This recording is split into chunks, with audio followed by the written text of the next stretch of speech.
Right, so before I throw this solar still out, I just wanted to dissect it, and I just wanted to say that it does work slightly better than I implied on a flat surface, because it does generate a small quantity of water through the night, not as much as through the day, but a small quantity.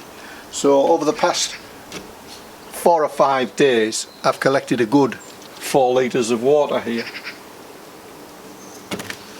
Right, but what I also wanted to do was mention Beercan Bushcraft, and I'm putting a link down in the description because he started his interest in YouTube through bushcraft, and obviously he's got a bushcraft name, but he's concentrating on locksmithing, and he's got a giveaway at the moment.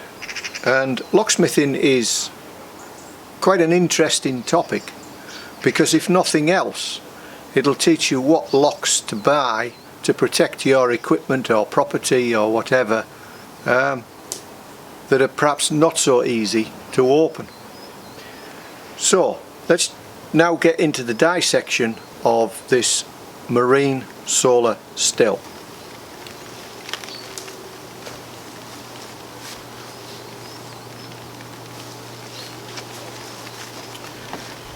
Right, so I've already partially dissected it. This was the cone, and then you've got the internals, and we had a tube running down from some point on the gutter, so that went on the gutter there. I've cut it off. But anyway, this tube came down and it went into this bag, and it collected us a good 400 millilitres of water a day. I would say nearer 500, half a litre a day. It all came wrapped up in this container here, and I found 3 holes which allowed contamination to get through.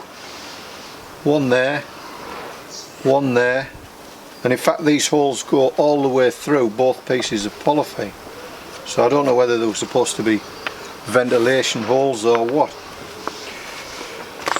This had comprehensive instructions on it which I didn't fully read, so if you ever have to deploy one of these things, fully read the instructions, don't rush the job.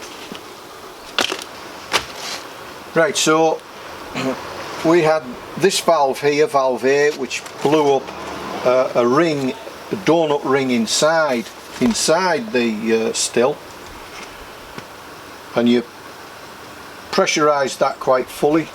And then we had another port here, tube here, which you used to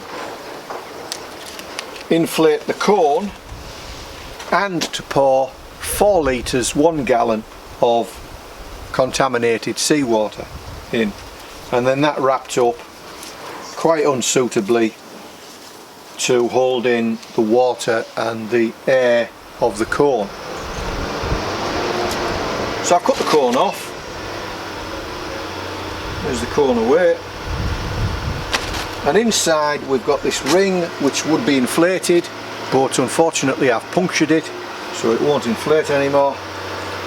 And then in the middle we have this, it's like a towel material, which is where your seawater gets absorbed onto, warmed up, evaporates off, hits the cool cone, runs down into the gutter, and from the gutter down this pipe here and into your collection bag. And these series of caps here allow you to disconnect your collection bag so you can drink your water or whatever, and plug up the pipe from the gutter so you don't lose any more fresh water. On here there's comprehensive instructions on what to do if your freshwater gutter gets contaminated, what to do, and more instructions on really how to look after yourself in a situation where water is severely short.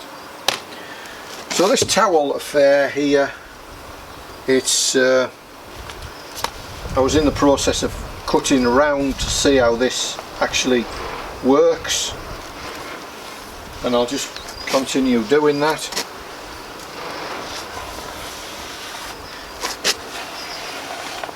This is like a polythene material, so a sharp knife will just run straight round it. So it's actually, remember, I've had it 35 years, so it's older than that, and this material is just falling to pieces. But from a survival point of view, this material is probably 100% cotton, so I could use it as charcloth material. So it's stitched in to the polythene, stitched in here. You can see these stitch lines, and you can see here there's another hole underneath where your seawater will accumulate, so it won't slop about so much and up into your gutter, because it'll mostly stay contained down there. So I looked at what the price of these were on the internet now, and you can get them from 150 to 175 pounds in the UK. You could say that probably an equal amount in dollars. But there's quite a bit gone into the construction of it. So if I were going sailing now, I would take 2 or 3 of these with me, as well as the hand desalination pump, but we'll go into that later. So that was it then. I just wanted to take this to pieces, have a look at it, and see exactly how it worked, which I think we've done. And would I take one with me if I was going sailing? Yes, definitely. I'd take 2 at least. And that's that.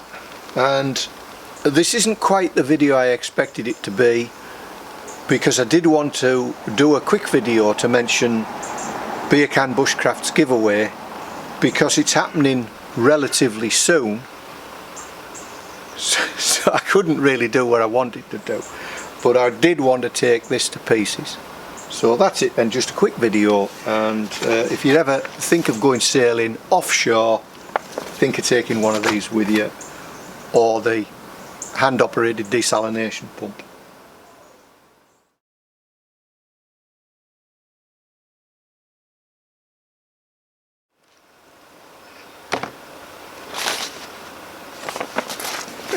It's raining. One more thing as well. I would never go to sea in a boat. Well, I have done, but I don't like going to sea in a boat which, if it got a big hole in it, would go to the bottom. Boats, to my mind, should always be positively buoyant. Right, anyway, that's